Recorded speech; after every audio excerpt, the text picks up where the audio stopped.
Hey everybody, Sharon here from VidGamiac.com. Here we are today back on Friday the 13th, grabbing the two police-related achievements, Operator and Crystal Lake 5-0. These are for calling the police and escaping by police, a total of 13 times respectively.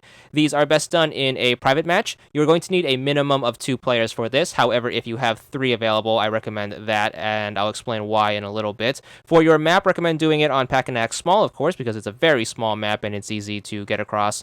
Once you start up the game, what you want to do is you want to start looking around in all of the cabins. The thing you are looking for is going to be the phone box fuse to repair the phone. It's going to appear in drawers, so make sure you just search up all of the drawers that you can. Make sure you be super thorough and don't miss anything. And once you find it, it should look a little something like this, basically a tube-looking thing. Once you have it, it's time to find the cabin that has the phone on it. To do this, my best advice is to just have the Jason player bring up the map by holding right bumper and B, and then looking for the phone icon. Have them relay the information to you, the person getting the achievement, and then which one you want to head over to that cabin.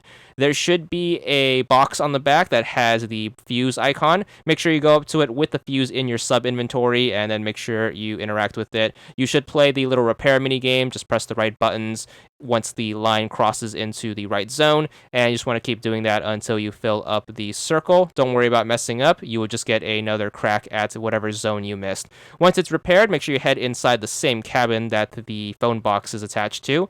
Then once inside, what you want to do is want to make sure you look for the actual phone. It would generally be on a wall that's next to a doorway, so make sure you look for it, and then you want to hold the A button to call the police. Now, once you call the police, you are going to get a timer in the upper left corner. It should take the police 5 minutes to get here, so the earlier you find the phone in the game, the better, because obviously each game has a 20-minute time limit. There is an achievement for calling the police 13 times. There's only going to be 1 phone per game, so obviously this will take a minimum of 13 games to get. Once you get it, you should pop your achievement. It's going to be called Operator. That one's for 10 gamer score. Now, as for the actual escape, what you want to do is you want to make sure you wait out the countdown. So once again, it's going to be a total of 5 minutes in order for the police to get here. Now, if you're doing this with a group of 3 or more, what you want to do is you want to make sure you use that spare time in order to look for the building with the radio. So make sure you look for the radio antenna and then head inside the cabin that it's attached to. Once inside, make sure you look for the actual CV radio. Go up to it, hold the A button, and you should phone up Tommy, and this will help you towards that achievement as well, since you need to call up Tommy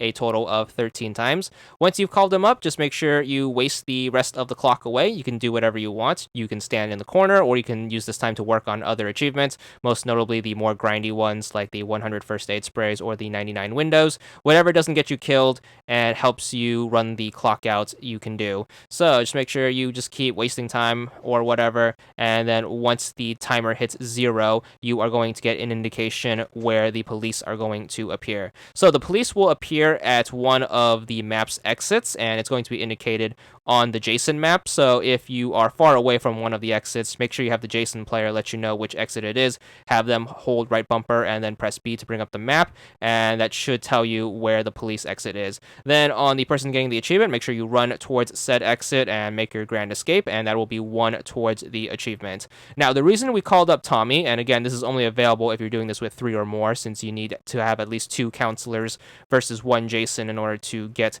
Tommy to appear, is while you make your grand escape, that will count as you being eliminated from the game. Then what you want to do is you want to have Jason kill the remaining camp counselor. That way they get eliminated from the game, and that way you have 2 people eliminated from the game.